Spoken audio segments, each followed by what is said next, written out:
ન્યૂઝ9 ગુજરાતી સાથે હું છું આપની સાથે પાયલ બામભણિયા। તો જોઈએ આજના મહત્વના સમાચાર બોટાદથી। બોટાદ ખાતે મિલિટરી રોડ પર આવેલ સિદ્ધનાથ પહાડી હનુમાનજી મંદિર દબાણના નામે તંત્ર દ્વારા પાડી દેતા સાધુ સંતો તથા વિશ્વ હિન્દુ પરિષદના કાર્યકરોમાં રોષ। બોટાદમાં હાલમાં ડિમોલિશનની કામગીરી શરૂ કરવામાં આવી છે, ત્યારે બોટાદથી દૂર મિલિટરી રોડ પાસે ટેકરી પર સિદ્ધનાથ પહાડી હનુમાનજી મંદિર ઘણા વર્ષોથી બનાવવામાં આવેલ હતું।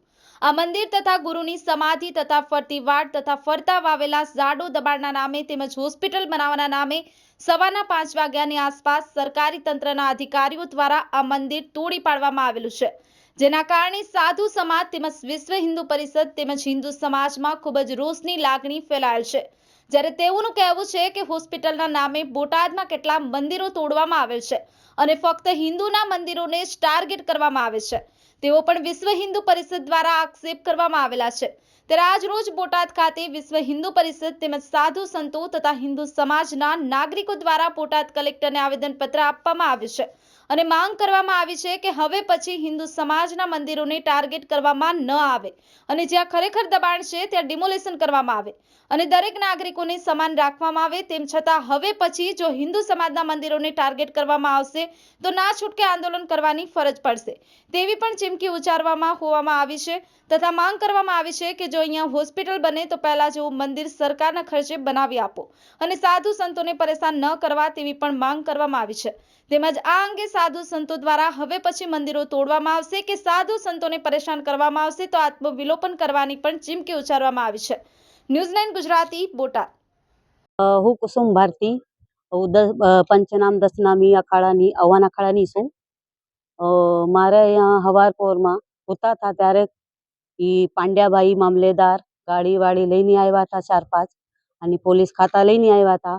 અમે હોતા હતા તો અચાનક આવીને અમારો ઝાપો તોડી નાખ્યો દરવાજાનું। પહેલો દરવાજામાં ઝાપો છે એ તોડી નાખ્યું। અંદર આવ્યા એ કે માતાજી કહે કે ભાઈ અમે જગ્યા ખાલી કરવા માટે આવ્યા છે। તો અમે કીધું કાંઈ માતાજી વાંધો ને તમે તારે જગ્યા ખાલી કરી નાખો, પણ અમારે સામાન લેવા દેવો। તો ઓલા પોલીસ ખાતાવાળું કહે તમે તારે ચૂપચાપ ઓલી બાજુ જઈને બેસી જાઓ।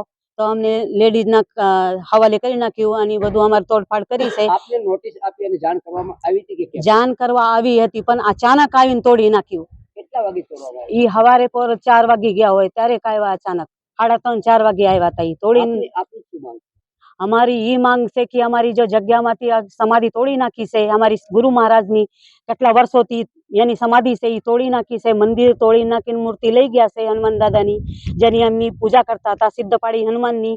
અને એમની જગ્યામાં જે ઝાડવા હતા મોટા પીપળના, આના લીમડાના મોટા વૃક્ષ હતા બધું તોડી નાખ્યું, જગ્યા બધું બેકાર કરી નાખી છે। અને અમારા ઈ જગ્યા ખાલી કરીને અડધો સામાન એમને તૂટી ફાટી ગયું છે અને અડધો સામાન ગાડીમાં લઈને અમને નવલાલા પાસે લઈ ગયા અને અમને ઉતારી દીધું હોય, સામાન ખાલી કરી નાખ્યું હોય। પછી અમે જોયું તો અમારો અડધો સામાન હતો નહીં, એટલે અમે એને કીધું કે ભાઈ અમારો સામાન છે નહીં, ઝોલી નથી અને અમારા પૈસા વગેરે વહી ગયું છે, તો આમાં કાંઈ કરો। તો એ કાંઈ ન થાય, હવે જેટલું છે એ તમારું છે, એ કાંઈ આમાં કાંઈ હોય નહીં, તમે કીધું કેસ કરશું। તો એ કે અમને આપશકુન બોલ્યા છે, ગાળાવાળા દીધા છે, તો એ ન થવું જોઈએ। અમે સાધુ છે એટલે અમે એને કાંઈ બોલ્યું નથી, પણ તમે એને સખ્ત કાર્યવાહી કરો। જેને અમને ગાળા બોલ્યા છે એ ન હાલે, સાધુ સંતાનના એવું બોલશે તો અપમાન કહેવાય। આજે તમે બોલો છો તો આપણા હિન્દુ ધર્મ શું થાય છે, એની જવાબદારી તમારા માટે છે, એનો કાયદો લ્યો। મારું નામ મોન્ટુભાઈ માળી છે, વિશ્વ હિન્દુ પરિષદ પ્રખંડ અધ્યક્ષ તરીકે મારી જવાબદારી છે। આજે બોટાદ કલેક્ટર સાહેબને આવેદનપત્ર આપવામાં આવ્યું છે, શું? આજે બોટાદ કલેક્ટર સાહેબને આવેદન દેવામાં આવ્યું છે કે 2 દિવસથી અહીંયા ડિમોલેશનનું કામ ચાલુ છે, એમાં સ્ટાર્ટ હિન્દુ મંદિરથી જ થાય છે અને જ્યારે ડિમોલેશન કરવામાં આવે છે ત્યારે હિન્દુ મંદિરનો ટાર્ગેટ થાય છે। એટલે અમારું 18 વરણ હિન્દુ સમાજનું એક જ કહેવાનું છે કે તમે એક જ કાયદો રાખો। જો હિન્દુ મંદિરને ટાર્ગેટ કરો તો તમામ જગ્યાએ બોટાદમાં જેટલા ગેરકાયદેસર બાંધકામ છે, જેટલું ગેરકાયદેસર જમીન દબાવેલી છે એ તમે દૂર કરો, નહીતર અમારું મંદિર તમારે બનાવી દેવું પડશે। અને આ જો નહીં કરવામાં આવે તો અમે જલદમાં જલદ આંદોલન પણ કરશું અને પ્રશાસનને ભાન પણ કરાવશું કે જો આ હિન્દુ મંદિર તૂટે તો શું થશે। આ સાધુ સંતોને હેરાન કરે છે, અભદ્ર ભાષા બોલે છે, જેવી તેવી ગાળું બોલે છે અને એમ કે છે કે નાગા કરીને તમને રોડ ઉપર, માતાજીને એમ કે છે કે રોડ ઉપર અમે દોડાવશું આવું જો અભદ્ર ભાષામાં જો આ બધા અધિકારીઓ એના સમજતા હોય તો એ અમે નહીં ચલાવી લેવી. કાયમ હિન્દુ સમાજને જ આ ટાર્ગેટ કરવામાં આવે છે.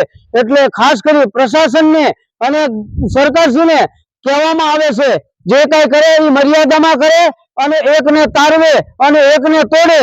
અને જ્યાં વિધર્મી દ્વારા એવું બાંધકામ કરવામાં આવે છે એની બીકના હિસાબે એનું નથી તોડવામાં આવતું, તો કેમ આવું હિન્દુ સમાજ હારે જ તે પ્રશાસન કાયમ આ ભાજપ ને હિન્દુ સમાજ એની સાથે રહ્યો છે, તો આ હિન્દુ સમાજને કેમ